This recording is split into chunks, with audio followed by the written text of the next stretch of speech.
रघुपति प्रिय भक्तम बात जातम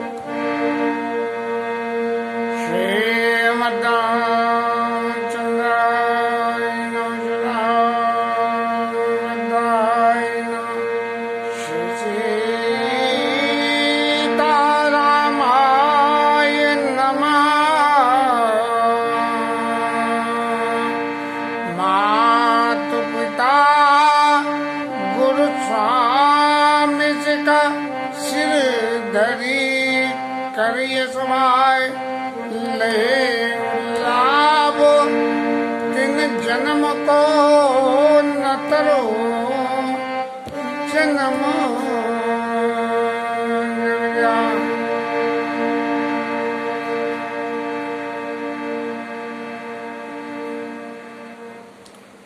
भगवान राम ये उपदेश कर रहे हैं कि माता पिता गुरु स्वामी सिख लक्ष्मण जी को कह रहे हैं माता पिता गुरु स्वामी इनकी शिक्षा को और जो न करे सिर दर करिए स्वभाव से ही ये पालन करनी चाहिए, स्वभाव से ही पालन करनी चाहिए। और लय लाभ तिन जन्म को नतर जन्म जग जाए, यदि ऐसा इन्होंने कर लिया तो इनका जन्म जो है सुखारत हो जाता है और नहीं तो इनका जन्म बेकार चला जाता है।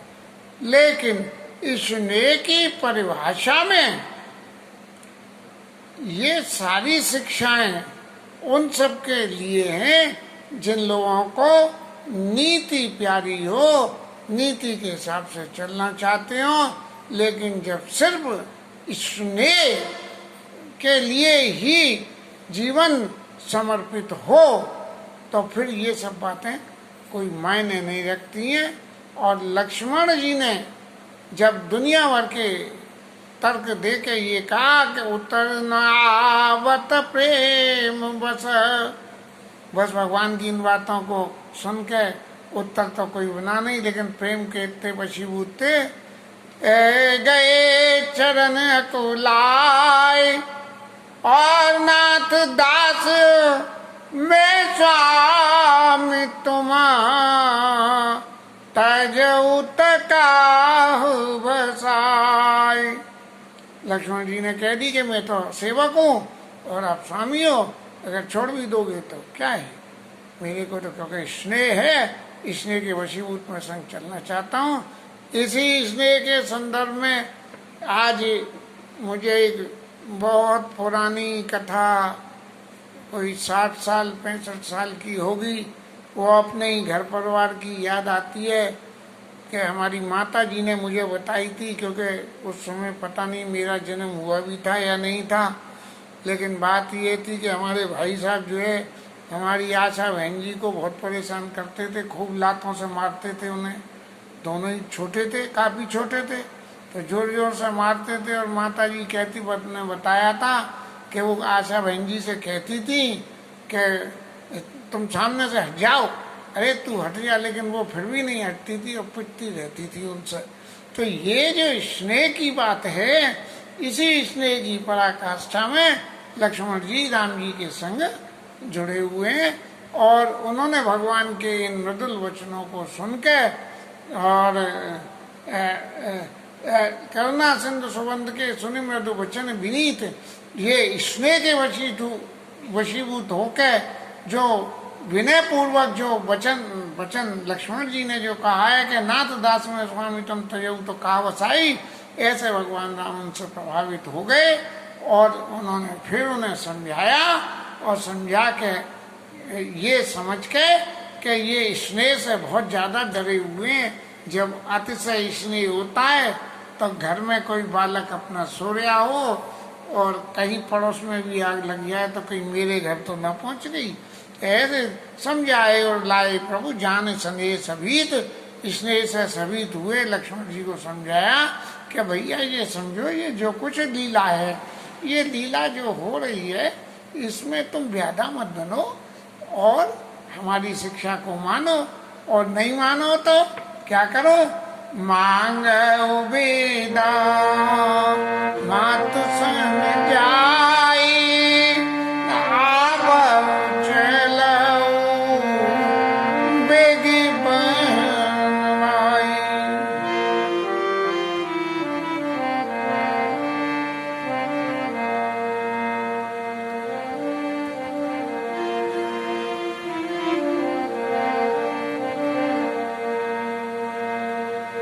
ए भाई, जाके माता जी से आज्ञा मांगी आओ।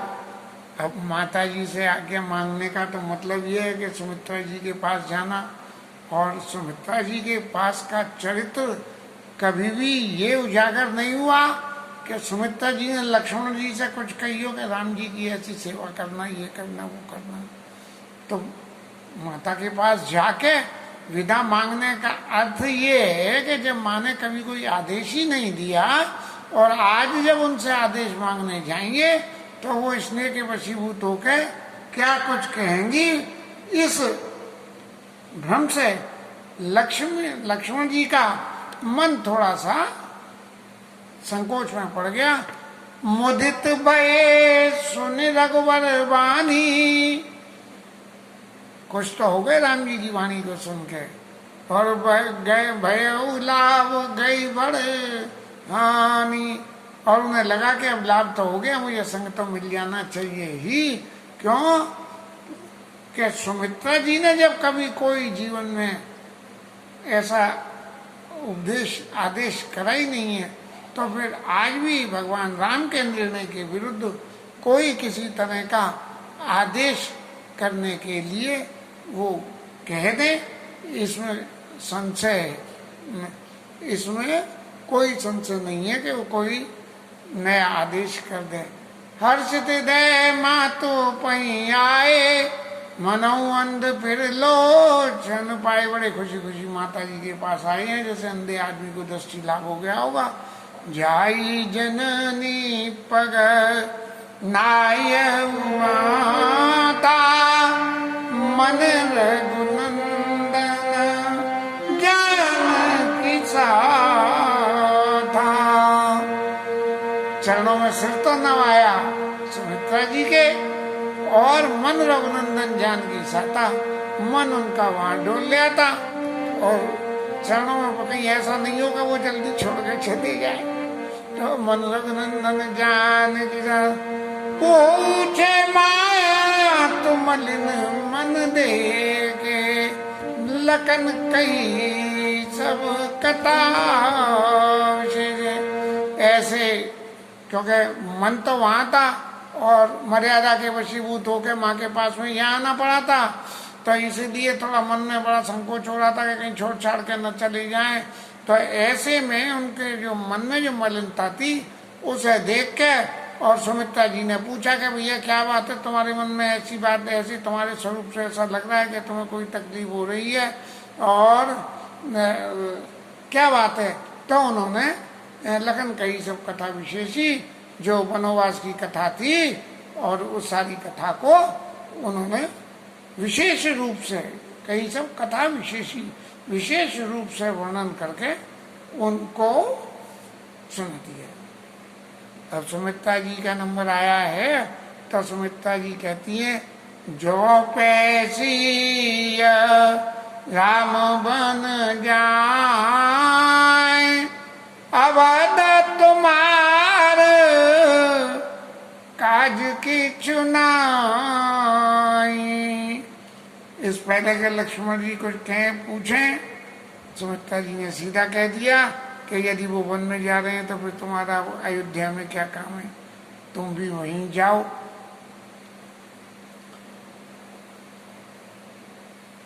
गुरु पितु मातु, गुरु पिता और माता और भाई और देवता और स्वामी, से सबई प्राण की नहाई, प्राणों की तरह से इनकी सेवा करनी चाहिए। और राम जी का क्या चरित्र है कि राम प्राण प्रिय जीवन जी के, स्वार्थ रहित सखा सबई के। प्राणों के भी प्राण है और जीव के भी है। प्राण प्राण के जीवते जीव सुख के सुख धाम, तुम तज तात सुहात ग्रह जिन्हें इतने विधिवाम। ये जो है वशिष्ठ जी ने राम जी से कहा था कि प्राणों के प्राणों और जीव के भी जीवो। वही बात जो है सुमित्रा मैया कह रही है कि राम प्राण प्रिय जीवन जी के। अगर किसी को जिंदा रहना है तो भगवान राम उसके प्राण के समान है, और स्वार्थ रहित सखा सभी के। और यदि उनसे सखा का रिश्ता कोई रखना चाहता है तो वो स्वार्थ रहित सखा हैं। आज संसार में जितने भी नाते हैं सब स्वार्थ के वशीभूत होते हैं, चाहे मैं हूँ चाहे कोई भी हो, ये सारे नाते होते हैं। लेकिन स्वार्थ रहित सखा सभी के, भगवान राम से जो जुड़ा हुआ नाता है वो स्वार्थ रहित होता है। पूजनीय प्रिय परम जाते, सब मानिए राम के नाते। ये दुनिया में जितने भी पूज्यवान लोग हैं, इन सबसे यदि हमें रिश्ता रखना है तो भगवान राम के नाते से रिश्ता रखिए। क्योंकि पूज्य लोगों के पास जाके और सिर्फ अपने स्वार्थ की हम सिद्धि करने के लिए जाएं, ऐसा संबंध नहीं होना चाहिए। भगवान राम के नाते से होना चाहिए। और भगवान राम का नाता क्या है कि पूजनीय प्रिय परम जाते, सब मानिए राम के नाते, सबको राम जी के नाते से मानो। और ऐसे रहना, क्योंकि रामचंद्र जी क्या है, स्वार्थ रहित सखा सभी के, स्वार्थ रहित सबके सखा हैं वो, ऐसा मानो। तुम्हें बिना मांगे ही सब कुछ भगवान के पास से मिल जाएगा।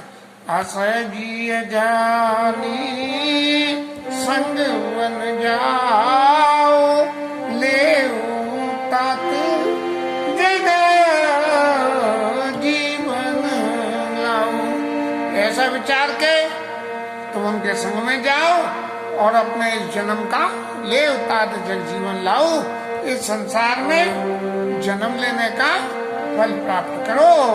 भूरि भागवा जन भयो, मोई समेत बल जाओ। जो तुमरे मन छाण छल की न राम ठाऊं। मैं तुम्हारी बलिहारी जाती हूँ क्योंकि तुमने जो है अपने किसी भी स्वार्थ और छल को छोड़ के भगवान राम के चरणों में प्रेम कराए और तुम उनके संग जाना चाहते हो। और फिर वो जो लीला संसार में होती है, उस लीला के कटाक्ष के रूप में जो बातें कही हैं वो आती हैं। और वो कहती है पुत्रवती युवती जग सोई, रघुपति भगति जासु छूत होई। न तरु बांझी बलि बादी बिहारी, राम विमुख सुत तेत जानी। ये कटाक्ष हम अगर समझें तो कैकेयी के ऊपर भी हो सकता है, और कैकेयी के ऊपर यदि न है तो हम ये समझते हैं कि सुमित्रा जी अपने सौभाग्य का वर्णन करने के लिए कह रही है कि मेरा सौभाग्य ऐसा है कि पुत्रवती युवती यज सोही। वही पुत्रवती है कि जिसका पुत्र राम जी का भगत हो। और अगर राम जी का भगत उनका पुत्र नहीं है तो न तो बांझ भले, उससे तो बांझ अच्छी है कि जो पुत्र राम जी का भगत नहीं है उससे अपने हित को मानती हो। ऐसी पुत्रवती युवती के पुत्रवती होने का कोई भय नहीं। तुम्हारे भाग राम बन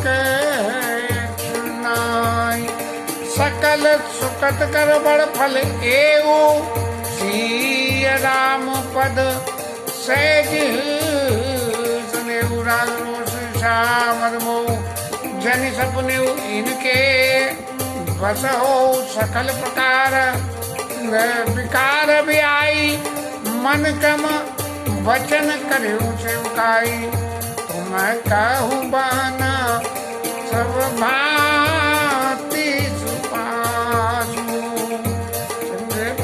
तू मातु राम सिय जासु जैन राम बन लही कलेसु सुत सोई करऊ यऊ उपदेशु।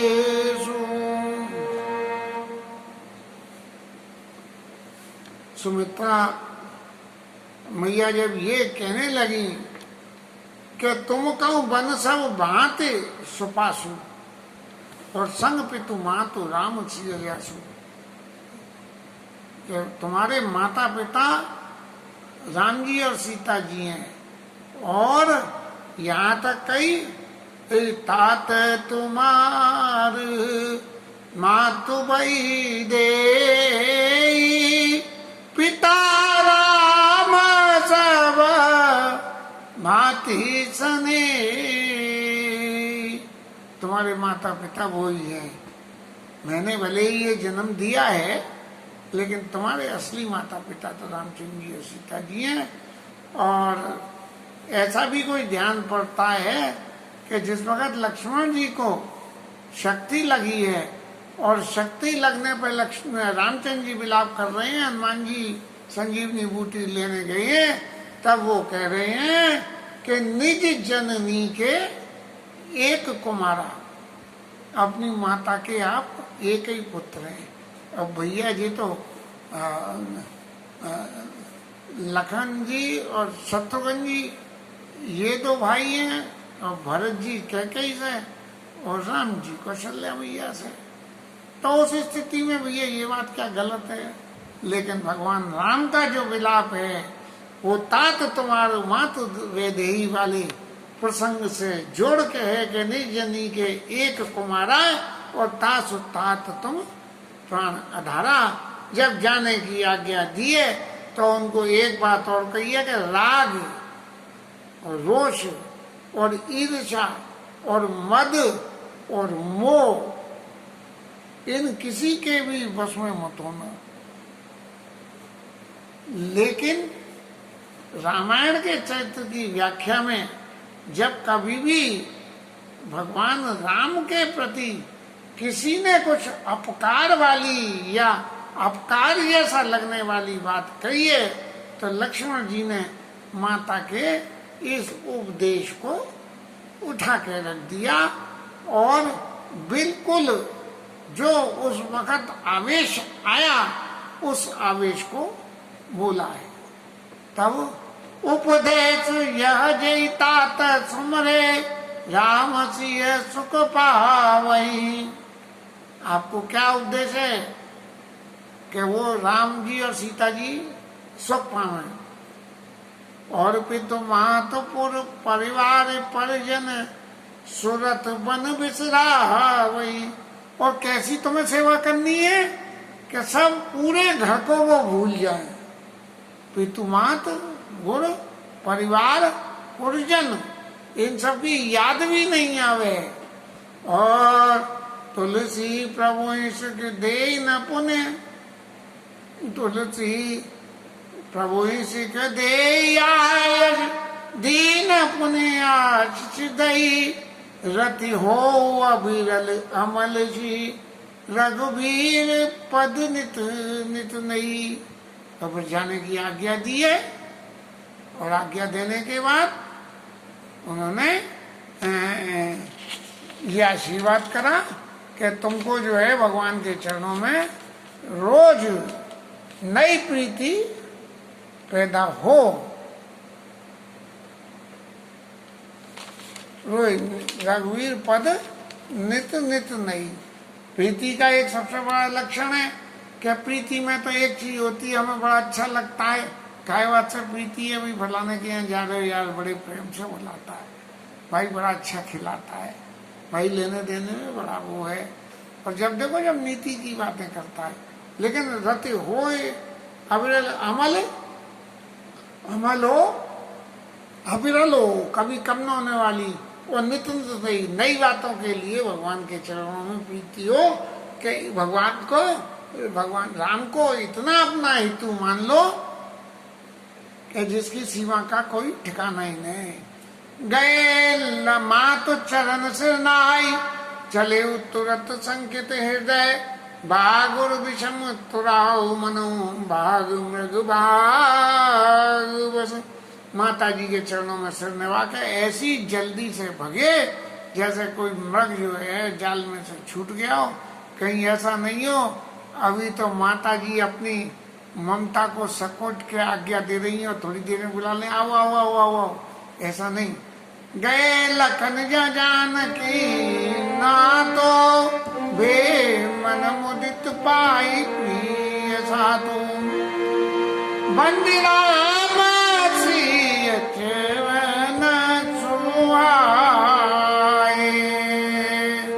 चले संग मंदिर आए। और भगवान राम के चरणों की वंदना करके और राजा दशरथ के पास में गए। कहा परस्पर पूर्ण नारी, भल बनाई विधि बात बिगाड़ी। और सब लोग जब देख रहे हैं कि 1 से 3 हो गए और वहां जा रहे हैं तो कहने लगे कि विधाता ने तो बड़ी बनी बनाई बात को बिगाड़ दिया। और कसन मन दुख बदन मदीने, विकल मनो माँ की मरुचीने, दूध में से मक्खी निकाल के फेंक दियो, ऐसी स्थिति उनकी हो गई। बई बड़ भीड़ धूप दरबारा, बन जाए विषाद अपारा, सचिव उठाई राव बैठा रे, कई प्रिय वचन राम पगधारे। सब लोग राजा के दरबार पे बाहर इकट्ठे हो गए हैं और सुमंत जी ने राजा को उठा के बिठाया है और कही के रामचंद्र जी पधारे हैं। सिय समेत दो तनय न्यारी, व्याकुल भय भूमि पति भारी। राजा बहुत व्याकुली हो गए। सिय सहित सुत सुभग दो देखे देख अकुलाई, बारसने अवस गाओ ले उरलाई। बार बार उनको अपने स्नेह के विषयभूतों के अपने हृदय से लगाते हैं और कुछ बोल भी नहीं पा रहे हैं और हृदय में इतना दाव रहा है। साई नाई शीस पद अति अनुरागा, उठी रघुबीर विदाता मांगा। जब राजा कुछ नहीं कह रहे हैं, बार बार हृदय से लगा रहे हैं, तब रामचंद्र जी ने उठ के और उनसे आज्ञा जाने के लिए मांगी। पितु आयसु अशीष मोहि दीजे, हरस समय विस्मो कतुकी। अरे महाराज, बड़ा हर्ष का टाइम है, आप क्यों ऐसा विस्मय कर रहे हो? और यदि ये आप क्यों शोक कर रहे हो? और यदि ऐसा ही आप करोगे तो बड़ा अपवाद पैदा हो जाएगा। तात किए प्रिय प्रेम प्रमादु, प्रेम में कुछ आपने ऐसा वैसा किया, जाने से रोक लिया तो बहुत बड़ा अपराध हो जाएगा। सुने सुने उठे नर नहा, बैठा रे रघुपति गए वहां। ऐसा करके राजा दशरथ ने राम जी को पकड़ के हाथ से और अपने पास बैठा के बोले, सुनो तात तुम का मुनि कहीं। अब दशरथ जी का वो ज्ञान पैदा हुआ, सत विषय के तपदिरत वाला।